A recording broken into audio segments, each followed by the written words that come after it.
Hello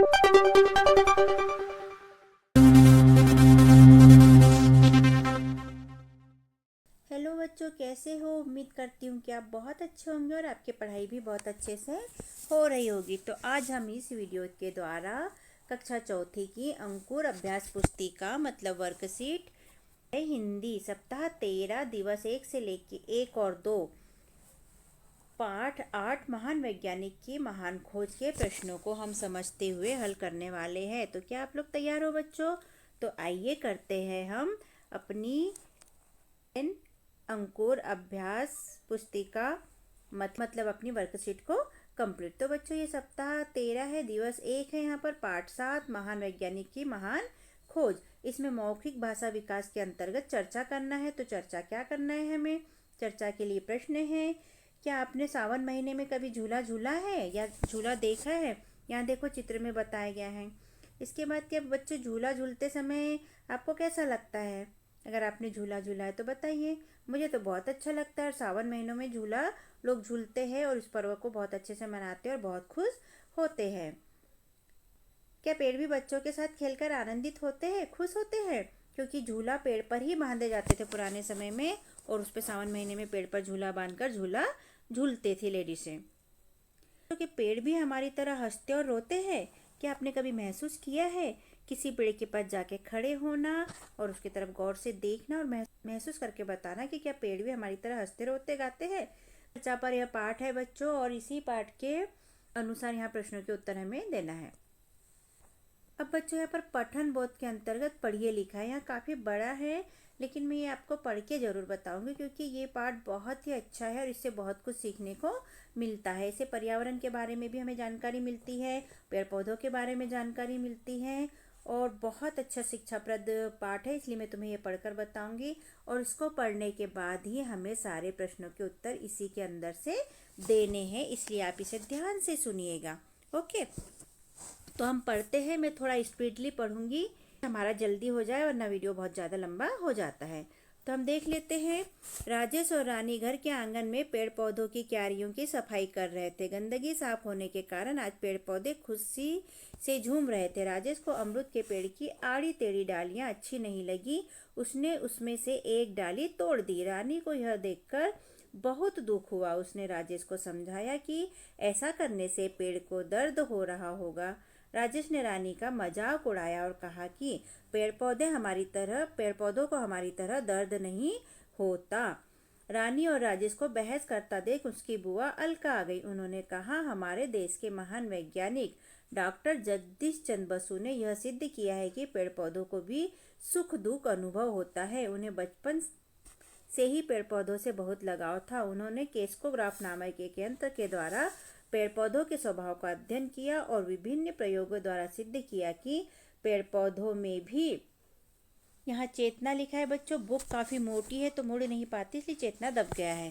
पेड़ पौधों में भी चेतना होती है। उन्होंने सिद्ध किया कि पेड़ पौधे भी हमारी तरह सोते जागते और आराम करते हैं। उसके भीतर पीड़ा भय प्रेम शोक आदि भाव भी होते हैं। वसु की इस खोज ने पूरी दुनिया को आश्चर्य में डाल दिया। वैज्ञानिक खोजों के लिए लंदन विश्वविद्यालय ने उन्हें डॉक्टर ऑफ साइंस की उपाधि से नवाजा। वसु में धैर्य दृढ़ इच्छा शक्ति दयालुता स्वाभिमान और देश प्रेम के गुण कूट कूट कर भरे थे। राजेश के मन पर इन सभी बातों का गहरा प्रभाव पड़ा। उसने अब कभी भी पेड़ पौधों या जीव को हानि न पहुंचाने का निश्चित किया। तो बच्चों के हिसाब से हमें नीचे प्रश्नों के उत्तर देना है। तो यहाँ लिखित भाषा विकास के अंतर्गत प्रश्न नंबर पहला, पठन बोध में दिए गए पठन अंश की प्रथम 5 पंक्तियों का अनुलेख देखकर लिखिए। तो यहाँ उत्तर में हम लिख लेंगे। 5 ऊपर की लाइनें देख लेते हैं कौन सी है, वो लिखना है। हम अभी देखे थे बच्चों, यहाँ से लेके हम शुरू करेंगे तो हम यहाँ तक पूरी लिख लेंगे क्योंकि नीचे के प्रश्न इसी के आधार पर है। प्रश्न नंबर 2, पाठ्यांश के अनुसार जगदीश चंद्र बसु क्यों प्रसिद्ध हुए? तो इसका उत्तर है, उन्होंने सिद्ध किया कि पेड़ पौधे भी हमारी तरह सोते जागते और आराम करते हैं। इस खोज से पूरी दुनिया में उनका नाम प्रसिद्ध हो गया। प्रश्न नंबर 3 है, हमें पेड़ पौधों की डालियां क्यों नहीं तोड़नी चाहिए? तो हम उत्तर में लिखेंगे, हमें पेड़ पौधों की डालियां इसलिए नहीं तोड़नी चाहिए क्योंकि पेड़ पौधे भी हमारी तरह सोते जागते और आराम करते हैं। हमारी तरह उन्हें भी दर्द होता है, उन्हें भी भूख प्यास लगती है, इसीलिए पेड़ पौधों की डालियां नहीं तोड़नी चाहिए। शब्द वाक्य पठन लेखन गतिविधियों के अंतर्गत प्रश्न नंबर पहला, उदाहरण के अनुसार वाक्यों में आए क्रिया शब्दों को रेखांकित कीजिए एवं लिखिए। तो बच्चों हम क्रिया पहले पढ़ चुके हैं। क्रिया मतलब करना। तो यहाँ उदाहरण इन्होंने दिया है, मैं रोज विद्यालय जाता हूँ। यहाँ जाता हूँ क्रिया है तो यहाँ लिख दिया जाता। पहला प्रश्न है, राहुल खेल रहा है जबकि उसकी बहन नाच रही है। तो यहाँ खेल क्रिया हो गई, यहाँ नाच क्रिया हो गई, तो हमने ये दोनों यहाँ पर लिख दिया। दूसरा है, कल मेरी मौसी घर आई थी। आना क्रिया हो गई तो हमने यहाँ पर लिख दिया आई। प्रश्न नंबर 2 है, उदाहरण के अनुसार दिए गए शब्दों के समान उच्चारण वाले सार्थक शब्द लिखिए। सार्थक शब्द का मतलब होता है जिसका कोई मतलब निकले। ठीक है, उदाहरण में इन्होंने दिया है और बौर। और का सार्थक शब्द क्या बना के लिखा है इन्होंने? बौर। तो पहला है बच्चों खिल। तो खिल का हम सार्थक शब्द बनाएंगे मिल। बचपन का बचपन, बैर का पैर, बिन का पिन, शेर का बेर और चीर का नीर। ये सारे सार्थक शब्द है जो हमने बनाए।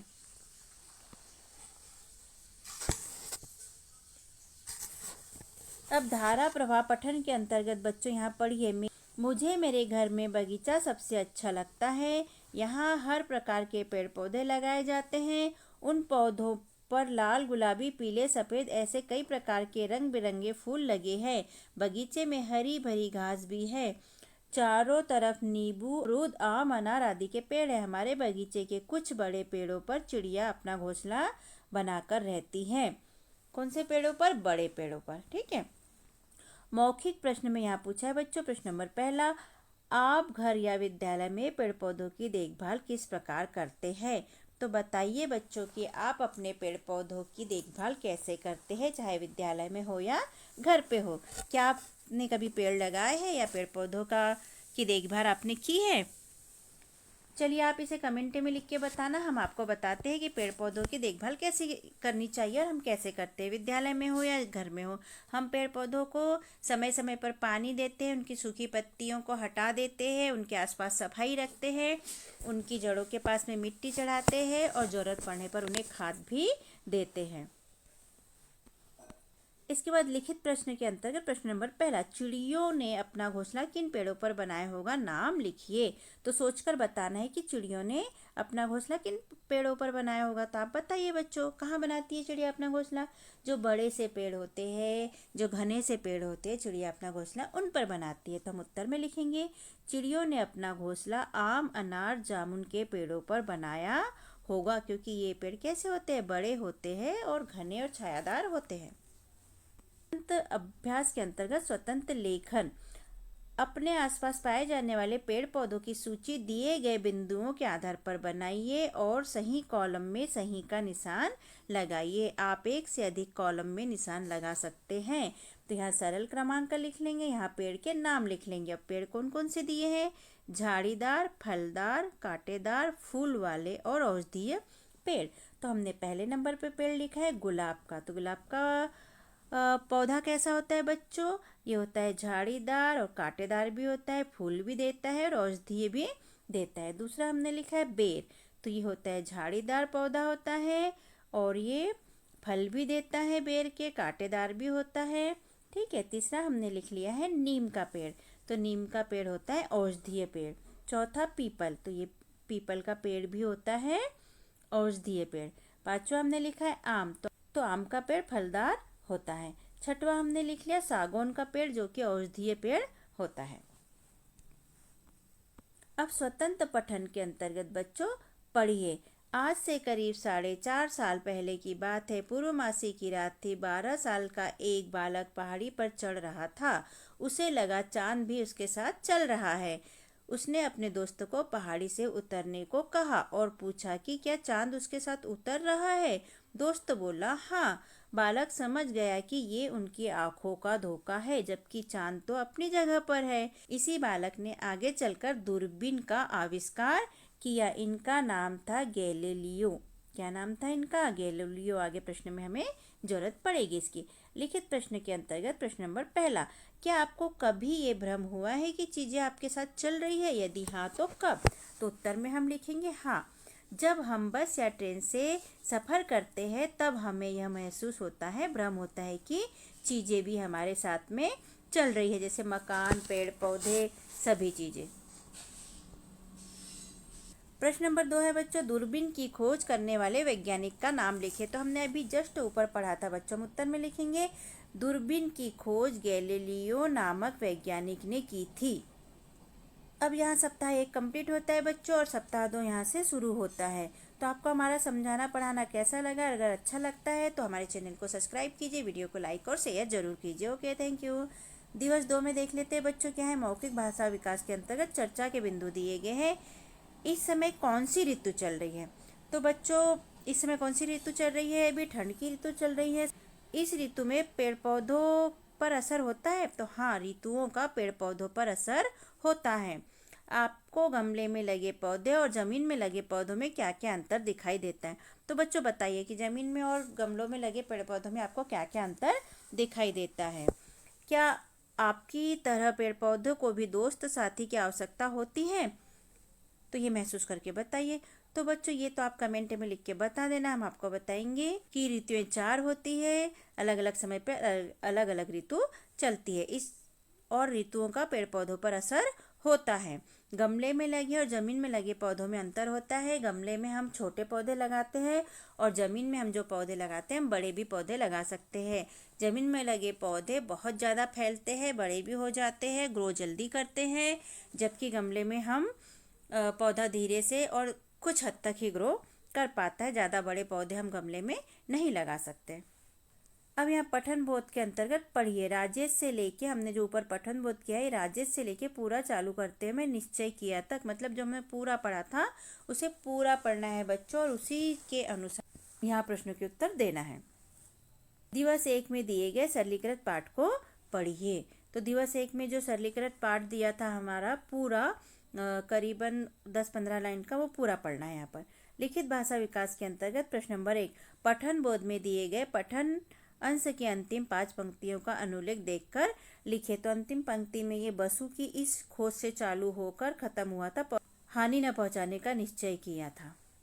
ये पूरे 5 लाइनें हम लिखेंगे।